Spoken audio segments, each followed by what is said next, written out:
And we are live. Okay. What's going on, people? This is Jelani Hashim Bracy. I'm the CEO of Black to Life. And this is another episode, another edition of our B2L Kickbacks, where we have conversations to enrich and inform the Black community. I got my girl back with me this week, Saba Kwan Barrow, aka Saba the Goddess. Goddess. Hey. Yeah, she Hi, is back. everybody. Yeah, thank you for joining us for another intellectual conversation. So, No without problem. further ado, and I want to apologize to everybody for us being late. Of course, that was on me, but we're gonna get it together, and hopefully, y'all are here and y'all will be enlightened by what we got to say. So, we're gonna just jump into it. So, as you can see behind me, uh, if any of you have been following us throughout the day, we said we was gonna talk about the Pan African flag, and that is exactly what's behind me. So, the question is, like, what is a flag? What does a flag mean? What does it symbolize? And it's usually like uh, one of the most recognizable symbols of patriotism you can think about. If let's just go with this country. If you think about how glorious the flag is portrayed, it's dawned on people's, that are seen to be important or noteworthy. They don it on their caskets. It's folded in a certain way when it's given to military families when their loved ones are have passed. You're required or expected to stand or give some kind of salute or show some kind of affection to it. So usually flags speak to a nation, speak about a people. So we talking about this flag right here. This is the Pan African flag. So first you have to know the history and the genesis of the flag, I think. And just to give people a little background on it, this flag was founded, it was adopted August 13th, 1920. So we're actually coming up on the 100th year anniversary of this flag's adoption. And it was adopted during the what was it? The meeting of the Negro peoples of the world in 1920. The UNIA, United Negro Improvement Association, which was headed by Marcus Garvey. They had a meeting of the Negro peoples of the world where they invited all people of every African nation and every person of African descent that was on every continent. Invited them to New York for like a month long uh, convention. And during August 13th, they adopted in one of the Declaration of the Negro Peoples of the World. It was actually Declaration 39. They adopted the colors red, black, and green to stand for uh, the Pan African movement, which Pan African actually is what I stated before. It's the connection of all African people of all African descent that are in all over the world. So in order to do that, well, that's what this flag was to stand for, and these colors. And we're gonna get to that later. But my question to you is, uh, why do you why do you think this was even needed, seeing that this was 1920? Black people have fought in wars, died in wars for this country, you know, under a flag, red, white, and blue. So that's to say it should represent the people that fight for it. Just in your opinion, why do you think this was even needed? A needed kind of symbol for Black people, specifically for Black people. Well, of course, there was definitely a disparity between, how Black people were treated in this country and how Black people are treated globally. And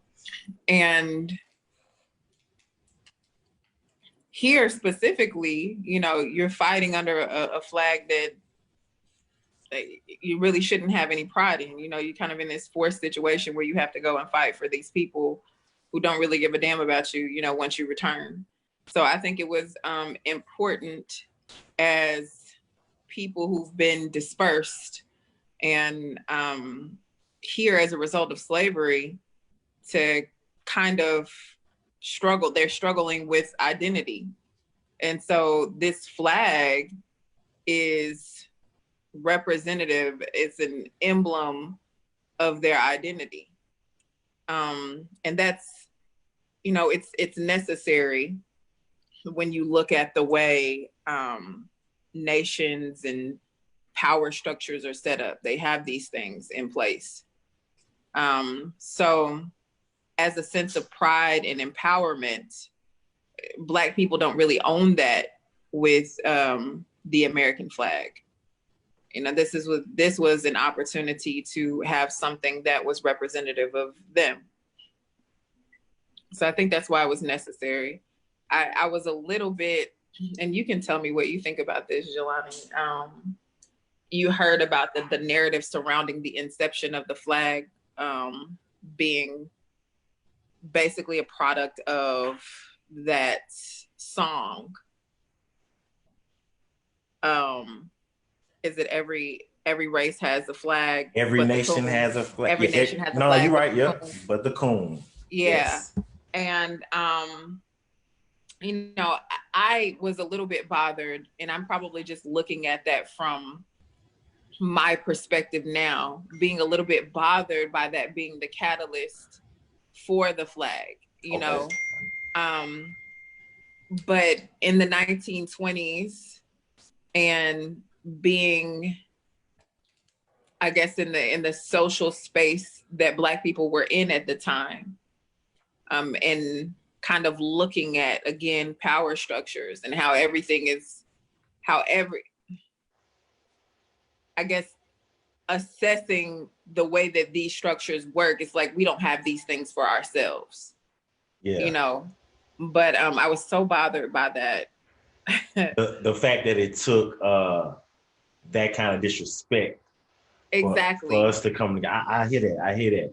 And, and it's a reaction to the rejection from white people, and I don't like really operating out of that space of rejection. If we want to create something for ourselves, let us create. But I don't like the idea of it being from mimicry. Like, oh, we're talking about it, we're mocking you, you know what I mean? And so now we feel slighted, and now we have to take some sort of action. I didn't like the idea of that, but I don't want to in any way look like I'm disrespecting. Oh no.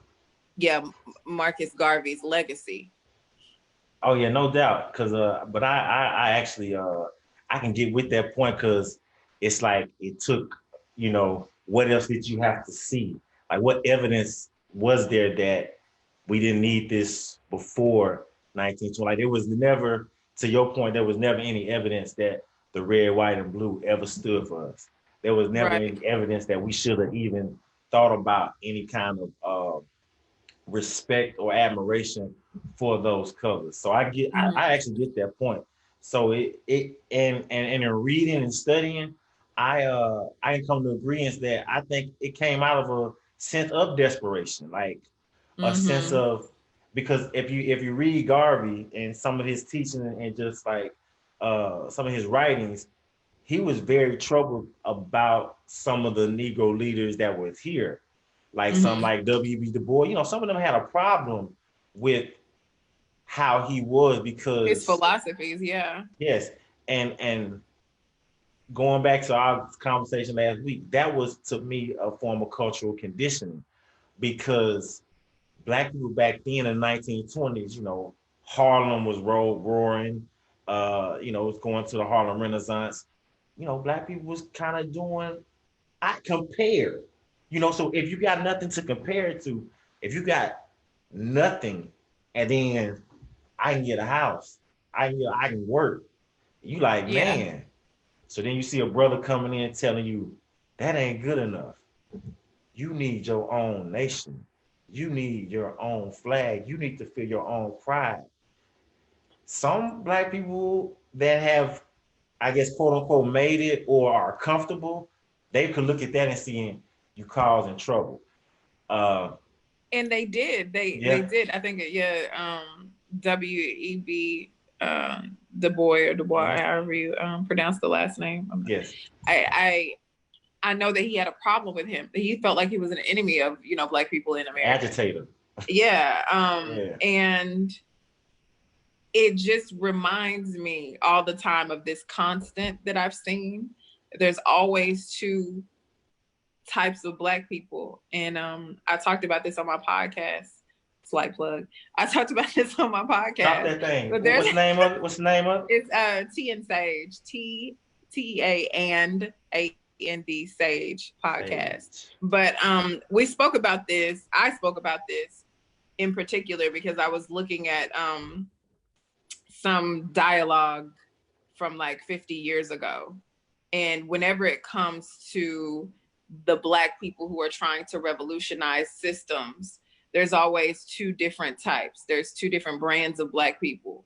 And those are the Black people who think that, by sheer intellect and assimilation, that we'll be able to move forward.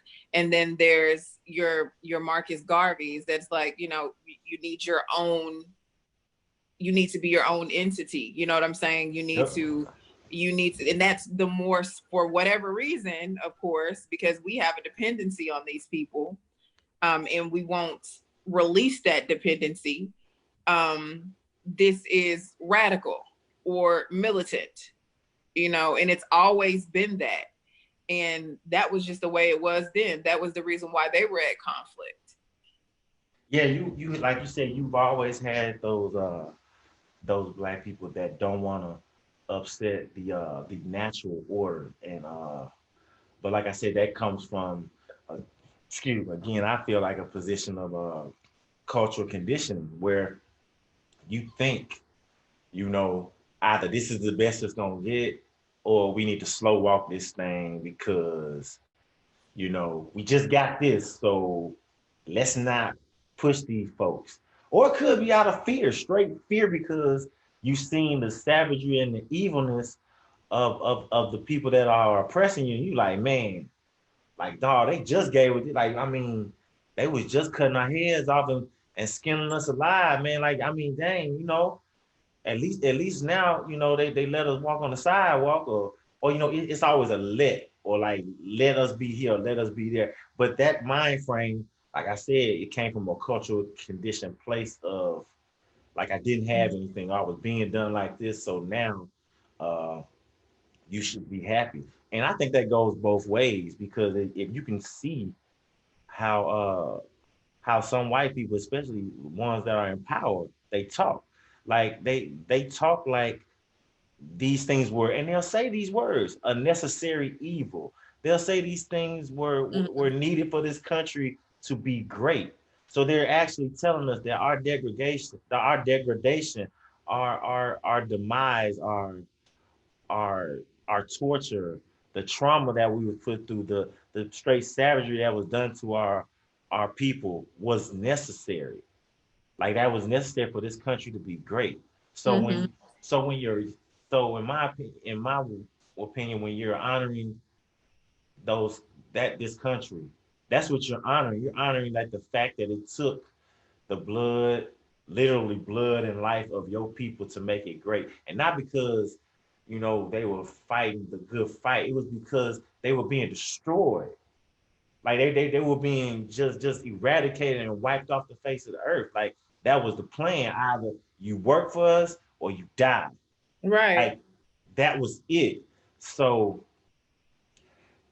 I have a problem with just blindly or just all the way giving my loyalties to anything like that, because I'm actually realizing what I'm doing.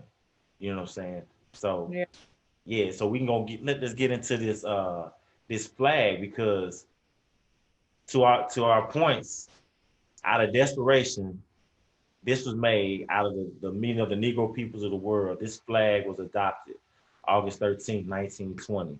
So it's coming up on 100 years, like I said. And in Declaration 39 of the Declaration of the Negro peoples of the world, which was basically like the Declaration of Independence that was written for this country, it was written for Black people for around the world to unite us as a sovereign nation.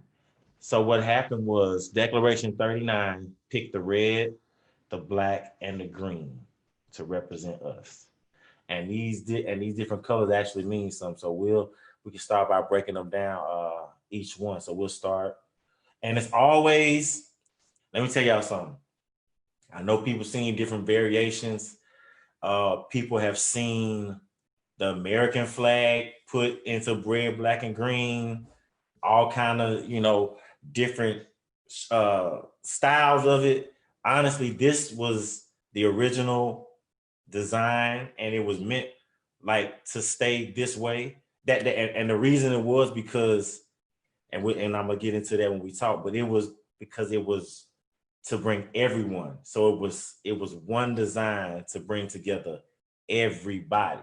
And even some African nations, when they gained their independence from European colonialism, and yes, they use these colors to represent in their different variations as well. But that was for their nation country flag. Like this flag is for the African people of the entire world, on the continent, from the continent, dispersed throughout the entire universe, actually. So Black people, wherever you at, this was made for you, us. So let's break it down for the first color. So it's red, right? So red was seen to be for the blood of the people. And as it was described by Marcus Garvey, it was the blood of the people that was shed for freedom. The blood that was shed for freedom, that the blood that connects us all in sovereignty. And I can remember, just being young, my mother and father, they were always into, anything pro-Black, pro-African. We celebrated Kwanzaa. My name actually, is Swahili, like I've said. And those colors were always, I've seen these colors, and I've known what they meant, but I didn't know the significance, and like they were actually made for us. But when I got older, I actually learned. So that red makes sense to where, the blood of us all, the blood of the people, unites us no matter wherever we are in the world. You got anything on that? No, that's it. Yeah, that's what it is. Yeah. So conversely, let's talk about the red of the American flag, which is, and I'm gonna make sure I get this right, because when I was looking at it, it said it stood for valor. And yeah. You teaching me something, because I ain't. Right. Well, I got to know what I'm on. Yeah. So the red is for, let me get this right, because I don't want nobody talking crazy. If they want to, they can get it though. Anyway, I'm just playing. Not really. Hardiness and valor. Yeah, appreciate that. Yeah. So let's talk about that. What does valor mean? What does valor mean? Seems like that means something kind of courage, bravery, pride. Yeah. So we're gonna talk about that. Red means courage, bravery, and pride, and this red means, to the connection of our people. Now, let's get to this white. Yeah. Let's get to this white. What does the white in the American flag stand for? Purity. And innocent. And innocent. Is this real? No, this is real. This is dead real. This is dead real. Is this real? These people are delusional. Right. So let's conversely go to what Black stands for in ours. We gonna get back to the purity part too, because I think you want to say something about that. But we finna get back to that. So what does Black stand for in the RBG flag? Black stands for the people. The people, the melanin of the people, that all over the world, that connects us. That what connects us, that whether you're African American, from Ethiopia, whether you're from Kenya, whether you're from Australia, whether you're from the Caribbean, whether you're from South America, the color, the copper tone of that skin, that melanin, that black, that's what unites us all. And it's for power, it was for strength, determination, and love. That's what the black it still stands for in our flag. Now, what does the white, we say, stand for in the American flag? Purity and innocence. Right. I know you lying. Yeah. And why would you say that's a lie? Why would you say that is a lie? It's so funny. It's so funny to think of all the atrocities that have been committed, you know, for that flag, you know, all the oppression that continues, you know, under that flag. And for it to be a representation of purity and innocence is so oxymoronic. I can't even deal. I mean, but that makes sense, you know, when we think about and this is probably a little bit off subject, but you know, everything that is associated with white has to be pure, you know, right. It has to be pure, innocent, beautiful. Everything that's associated with black has to be something ominous. And of course that's with intention. Yeah. Yes, that is with intention, because and this is probably another lesson later. Black and white used to mean the same thing. Like back there was never a differentiation between black and white, to the fact in certain writings, certain old English writings back in the day, they didn't know which color was which, so they would just interchange black and white. It wasn't until like, I think around medieval times or something like that, where smoke was started to be attributed to black. Like I forgot what group of people, they started attributing black and Negro to like smoke, the color of smoke. And when that started happening, it took hold. So yeah, black and white used to mean the exact same thing. So yeah. And also, you know how people say, now this is supposed to be, and the reason why we're breaking these colors down is because I want to talk about representation. That's what we're talking about. We talking about, what do these colors actually mean? What do these symbols actually represent? So we got the red for the blood of the people, the black for the color of the people, the melanin, and it's all togetherness. Now we go over to the American flag. We got the red for the valor and bravery. We got the white for purity and innocence. And it's kind of that's a real big stretch. And you also need to realize the 13 stripes on that flag stand for the 13 original colonies. Now, if we talking about 1776, it's supposed to be America. Those 13 colonies were way before 1776. Those 13 colonies were the original slave colonies. So when people, you know, it's popular to jump on the Confederate flag, like, oh, that ain't shit, you know, they losers, they this or that. Why you still got that?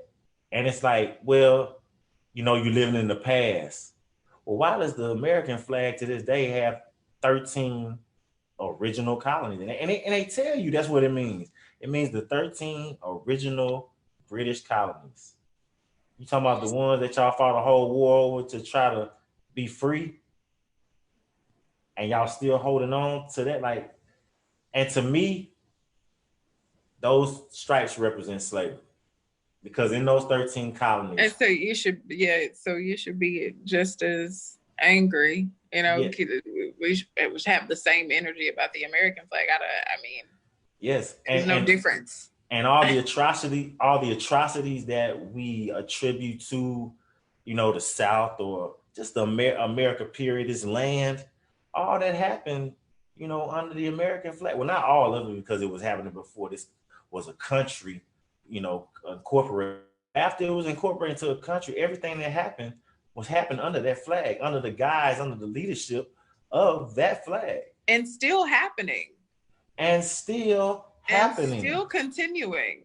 And still continuing. So the representation of the two flags, I think people are getting the picture, but we finna go to the last color, and that's the green for us.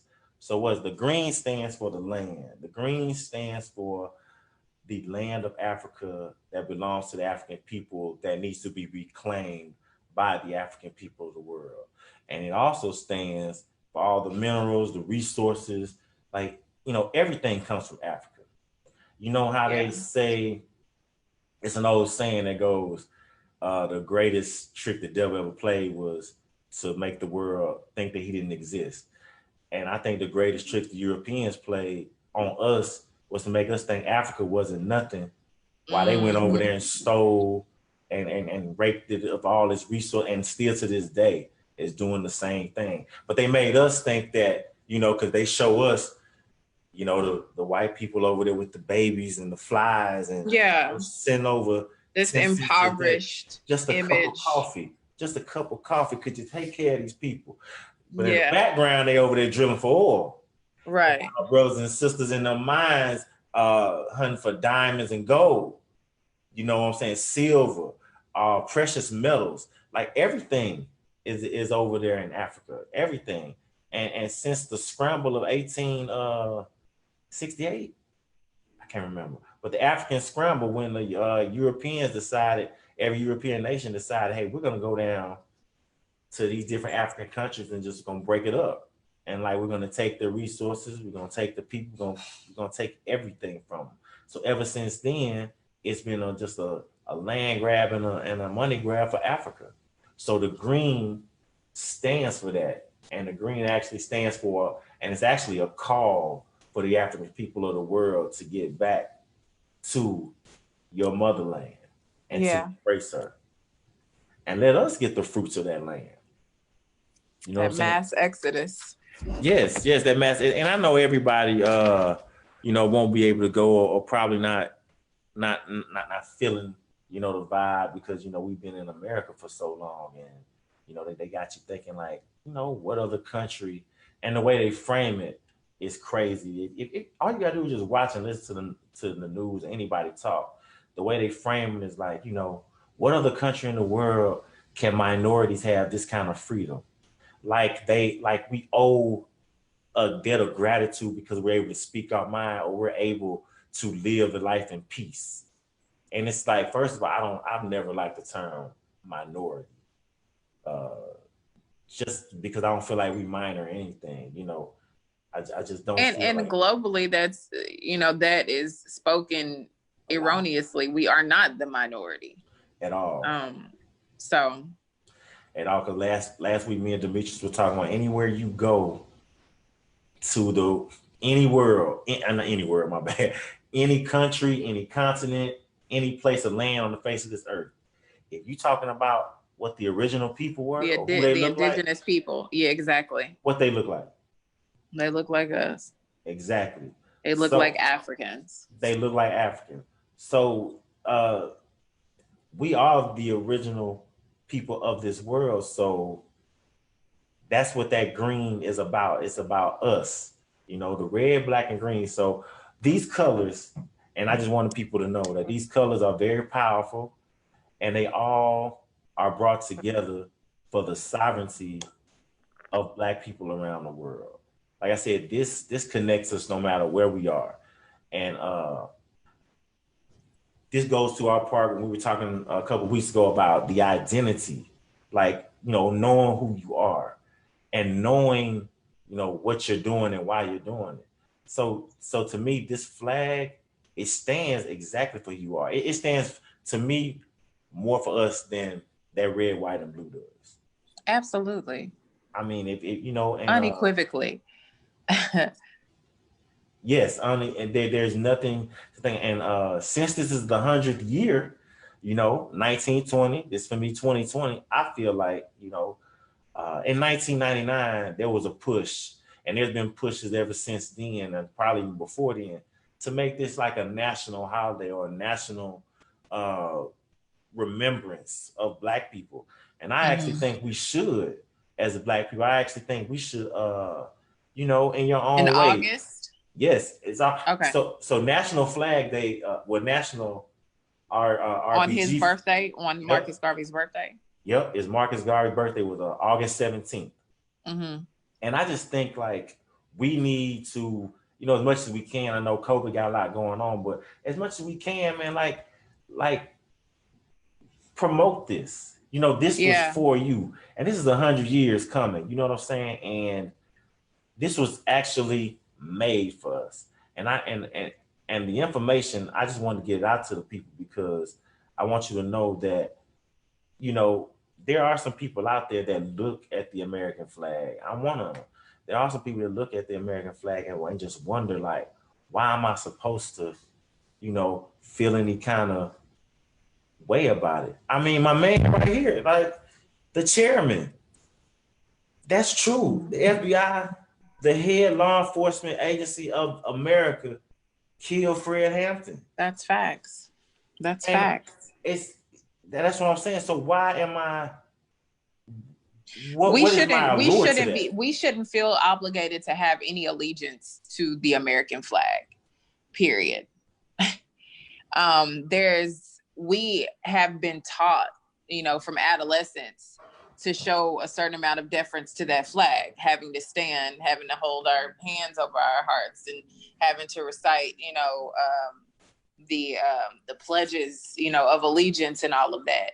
And really and truly, every child that learns that needs to go through a process of unlearning that allegiance and understanding what's happened. Like when you understand this in the context of history, the only flag that you should have some deference for is going to be the Pan-African flag. And of course, you know, if you are from Africa, you know, you might those countries there. But if we're comparing and contrasting, then you need to align yourself with the values and the principles of the Pan-African flag, because it was, like you said, it was made for us. I have no sentiments toward any American flag. And I just really don't think, I think it's sort of a part of that cultural conditioning that you were talking about, to have Black children pledging allegiance to the American flag. Exactly. Knowing what that flag has meant to their ancestors, to our ancestors, like knowing what that has meant. And to another thing about, like, and I know some people might say some things. Oh, we got two people trying to get on. We're gonna get them on and see if they got something to say in a minute. But one thing I want to know was, I want to say was, I know a lot of people will try to be like, oh, well, you know, that's just another division. People are trying to get together, blah, blah, blah, blah, blah. And it's like, no one says this to any other culture that flies their flag. Like, they're Americans, but you know, if Hispanics want to fly their flag of origin, if Irish people of Irish descent want to fly their flag of their origin, if anybody Polish, anybody wants to fly their flag of origin for their country, like, it's never seen as a problem. But if Black people try to get something together, and the reason that is because they did such a good job of wiping out where we were from. I don't think they expected us to have any kind of semblance or any kind of pride. I think they just felt like we were going to be the ones that were always going to be American, like no matter what. I believe. And so when it's seen as, man, these people, they're trying to get some pride or whatever. It's like, they're so accustomed to subservience as it relates to Black people. Yes. So, you know, with that being said, us establishing our own anything feels like a threat, or it's, you know, passed off as divisive. Oh, hey, Jelani, we got your address and number. We're ready to send some pizza over your house. Oh, are you? I just want to let you know. Oh, look at dude. Who is that? Some dude that wanted to get on and fuck niggers, fuck niggers, fuck hear niggers. Wow. Yeah. Do you hear Yeah. this? Oh yeah. That's why I put it on Facebook. I wanted them kind of people to get on, man. That's cool. Hey, man, that is exactly what we talk about. You know what This is exactly this just goes back to what we're talking about. Right. You know what I'm saying? I don't know why he brought the Jews in there. Yeah, he just wanted to say that. I mean, he's probably living in his mama's basement. He probably ran out of lotion. He probably got to make that run. But that's cool, man. I don't know, but we gonna do what we do because we are who we are. I ain't gonna even worry about all that. But hey, man, I guess they got some, medical facilities for people like that. I don't know. That's crazy. Yeah, that's funny. Yeah, that really is funny, and that shows that we're doing something. That really shows we doing something. Because if you that's crazy. That's and funny. This is Go ahead. I don't really get bothered because me neither. I mean, you understand that I have probably the same amount. I don't possess the amount of hatred that group does. Yeah. But as far as racial pride is concerned, we're probably on the same wavelength. Yeah, we're probably on the same wavelength. But he got and what he doesn't understand is that his racial pride, the way he shows his racial pride is to try to denigrate us. And it's like, nah, bro, it don't even we talking about. That's why I said it. I don't possess that type of hatred. I don't expend that type of energy, hating people. That's just ignorance. But else. Let me see what Elaine Miller talking about. That was fun. I just want to see Elaine. Oh, I don't think this might be it. We're gonna see. Somebody else coming on. Elaine, are you there? Okay. Yeah, he folks. Oh, fuck my ass!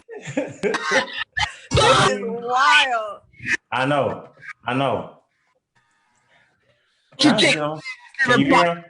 motherfucker, I'm out of here. See you little bitches later. Yeah, so we're not gonna probably kick anymore. Yeah, that's crazy. Look at the time that they have to do this, man. Look at the time they got to do this. I just want to see it. That is real. That's real crazy. But it's cool though. It's cool, man. But like I said, we got some action in here today. Man, what? Action in here today. So like I said, black people, look at what we talking about, man. I mean, people in general, like y'all on here, look at what we talking about. All we talked about was why black people need to have pride in themselves. We were talking about the black people that came before us that instilled pride in us and that asked us to step into our own selves and realize we don't need this because we have this. We have this. And to your point and to our point, man, these folks is proving us right every day. So yeah, definitely. We're gonna continue to do this because like I said, if we making a nerve over there, I know we moving some people on our side to the right way. So I'm gonna keep going. Man, but yeah, that's funny. That ain't never happened. So last week we were kind of jumping in and off, getting cut off, and now we got Nazis and skinheads calling in. But I did want to say something just pertaining to the flag. Yeah. And I think that there's a great deal of people that don't understand. I'm glad we're kind of breaking this down today, but they don't really understand the flag, what it is, what it represents. And there needs to be a resurgence of this because one thing that Marcus Garvey did do is organize Black people globally.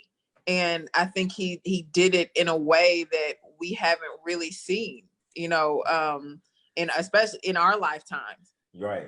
So millions of Black people without the access to media. Man. You know what I mean? Over 3 million worldwide. There needs to be definitely a resurgence of this and the principles of Pan-Africanism. Yes.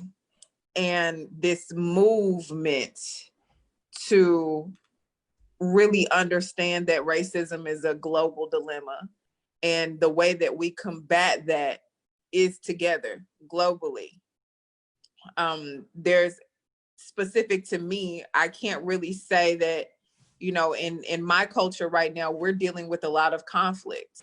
You know, we're pretty much on the brink of a civil war in Ethiopia between Oromos, I'm Oromo, and the other ethnic groups.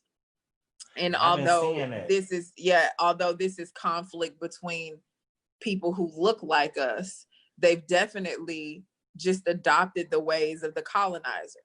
You know, all of their tactics to oppress Oromo people, to just really use violence as a tool of control to try to eradicate the people. Those are things that white people did. The people that actually occupied, when the Italians occupied Ethiopia, you know, those were some of the same tactics that they were using. And so it just kind of reminds me of how the Black liberation struggle is consistent, you know what I'm saying, for us across the globe. And so we definitely need to be having these conversations and having these teaching moments for us to understand that this is very necessary for us. Yes. And this is part of progression. And progression doesn't necessarily look like acquiescence to whatever is going on with us socially, or integration, or whatever it is you want to call it. The progression looks like self-sustainability. And that was one of the things that Marcus Garvey was preaching, like, you know, have your own, establish your own nation. Yes, establish. And then one thing I hear Black people always say, and hey man, you know, it's a lot of us, we're all different. What can we, you know, universally get behind? Like, everybody want to do this. We got Christians, we got Muslims, we got this, that, and third. I just want to say one thing we can get behind is this right here. Like, exactly, this is meant for you no matter what religion, what your orientation is, anything that you do, whatever you are as a Black person, this right here stands for you. The red is for the blood of the people that brings us all together. The red is the blood that's shed for liberation for us all. The Black is our color. I know everybody's not Black, you know, somebody might want to argue that, but it's there for the melanin and to represent the people as a whole. The word Black brings together, whether you're African, African American, Afro-Cuban, Afro-Australian, whatever you are, Black brings you together. And that green is for our land, the motherland that was stolen from us and that we were taken from, and that we are displaced from all over the world. So that's one thing we can all get behind. It's all together. It ain't nothing in what I just said, anything that could divide us or put some kind of wedge between us. Like everything I just said, our blood, our complexion, and our land. Like no matter, this doesn't specify religion. This doesn't specify sexual orientation. None of those things, you know. And so we don't have to play this game of having cliques with each other. You know what I'm saying? Right. This is you believe in this, you believe in that. We don't need to have those types of conflicts, because at the end of the day, that doesn't matter. You know, the Pan-African ideal says that we are all tied together by a common destiny. You know what I'm saying? By living in this skin. Right. This, and to your point, that is what brings us all together. Maybe a different shade than me. You know what I'm saying? I may have a little blotches on mine, you may have blotches, but this skin color is what gets people to stop you and be like, hey, you're Black, so you're gonna get treated this way. That's what it is. So, and this flag right here binds us all for our blood, our people, and our land. And I ain't trying to, you know, I know some gung-ho, live and die, blue blood Americans. I get it. I understand. You ain't never been to Africa. You don't know nobody in Africa. Yeah, I that's what you want. I hear you. I hear you. But this represents you no matter what. This is for it was made for you. Now you can accept it or not, but this was made for you. You're trying to acquiesce into something that was never intended for you. It was written down from the beginning. This was never meant for you. This was always inclusive for you. This was a home. This is welcome home. Come on over here. It's good over here. It's actually great over here. Our soldiers came back in World War One and were hung in their uniforms. They didn't get a hero's welcome. Didn't nobody clap for them. During the summer of 1919, the Red Summer, it was lynchings, it was rapes, it was massacres. Elaine, Arkansas is one of the worst massacres ever in the history of America. And they keep calling it race riots, but it was a massacre. White mob just attacked Elaine, Arkansas. Just black people in Elaine, Arkansas. Thriving businesses, people. That's what they did. Just because. And one of the reasons was that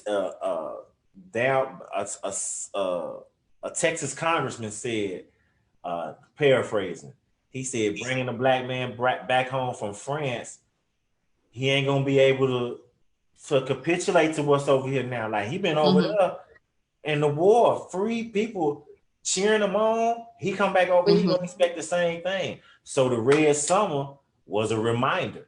Like, nah, I don't care what you got on, your whole uniform, the flag, we'll drape you in that while we hang you, while we cut you open, while we rape your women, while we kill your children.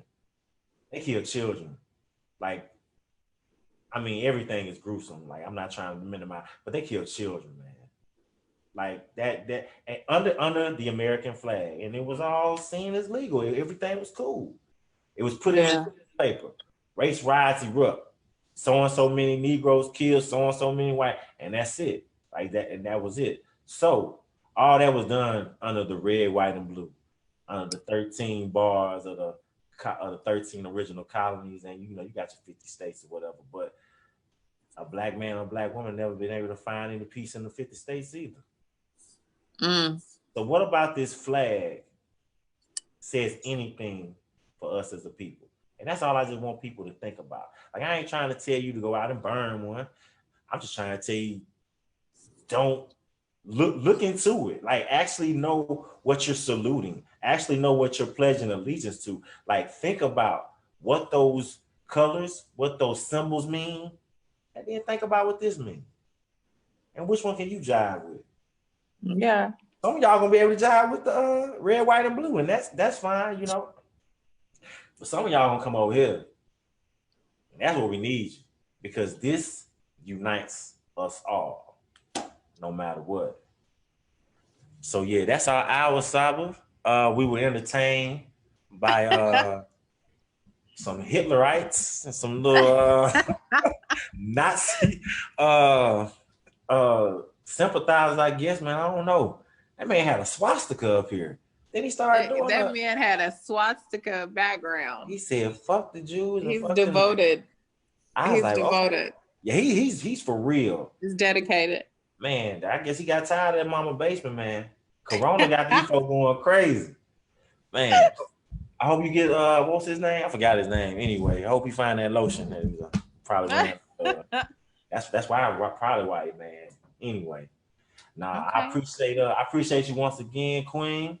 No problem. Can't wait to see y'all next week. Next week we back on. And for all you haters out there, we still coming. This flag gonna be here, and I might have another shirt to get you mad. Now. Hey, thank everybody for joining us, man. I appreciate y'all. We do this for y'all. Tell a friend. Yeah, tell a friend, man. Y'all come on and you can comment. Don't come on here with no craziness. Try not to, or if you can. But no, for real, if you got anything that you can educate us on, don't feel free to come out with that. And if you can learn something, do that as well. We about teaching and learning and just uplifting one another, man, because that's the only way we're gonna get out of this thing is together. So with that being said, I'm out. All right, Yeah. appreciate you. We out. Peace. All right, baby girl. I'll let you.